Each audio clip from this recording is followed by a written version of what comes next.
Hi you guys, it's Miss Ella. I have a story I want to read to you today. It's called Voyage to the Bunny Planet, and it's actually 3 stories in one about 3 different bunnies, and they're all having pretty hard days.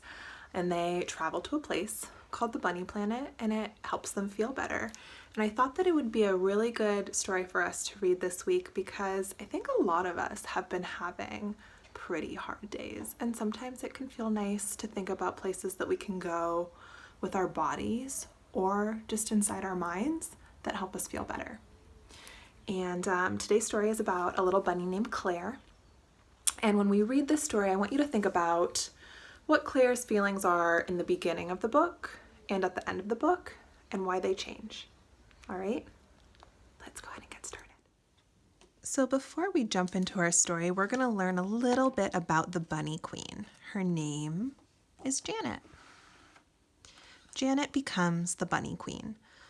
Far beyond the moon and stars, 20 light years south of Mars, spins the gentle bunny planet, and the Bunny Queen is Janet. Born with an amazing ear, she heard what no one else could hear. Children who had lost their way.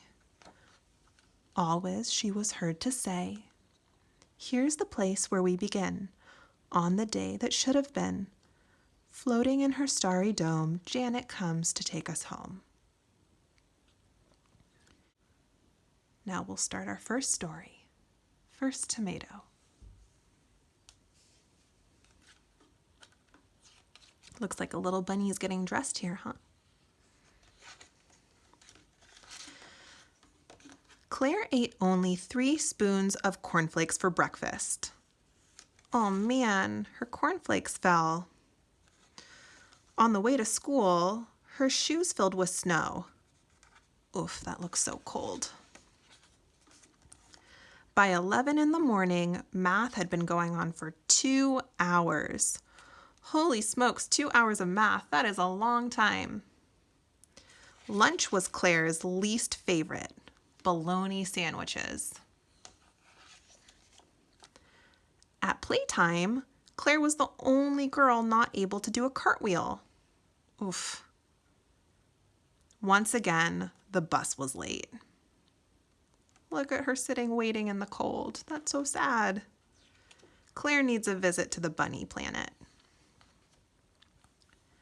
Far beyond the moon and stars, 20 light years south of Mars, spins the gentle bunny planet, and the Bunny Queen is Janet.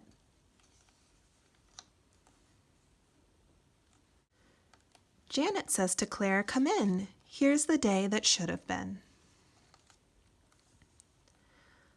I hear my mother calling when the summer wind blows. Go out into the garden in your old clothes. Pick me some runner beans and sugar snap peas. Find a ripe tomato and bring it to me, please. A ruby red tomato is hanging on the vine. If my mother didn't want it, the tomato would be mine. It smells of rain and steamy earth and hot June sun. In the whole tomato garden, it's the only ripe one. I close my eyes and breathe in its fat, red smell. I wish that I could eat it now and never, never tell. But I save it for my mother without another look. I wash the beans and shell the peas and watch my mother cook. I hear my mother calling when the summer wind blows. I've made you first tomato soup because I love you so. Claire's big warm bus comes at last. Out her window, Claire sees the bunny planet near the evening star in the snowy sky. It was there all along, says Claire. Do you see the bunny planet?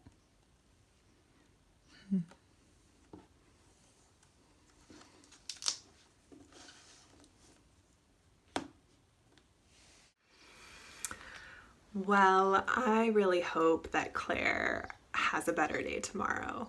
If you want to earn credit for this story for your class contract, you can go over to Google Classroom and answer our question, what was Claire feeling at the beginning of the book? What was she feeling at the end of the book? And why did it change?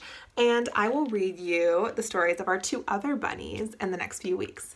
All right, see you next time.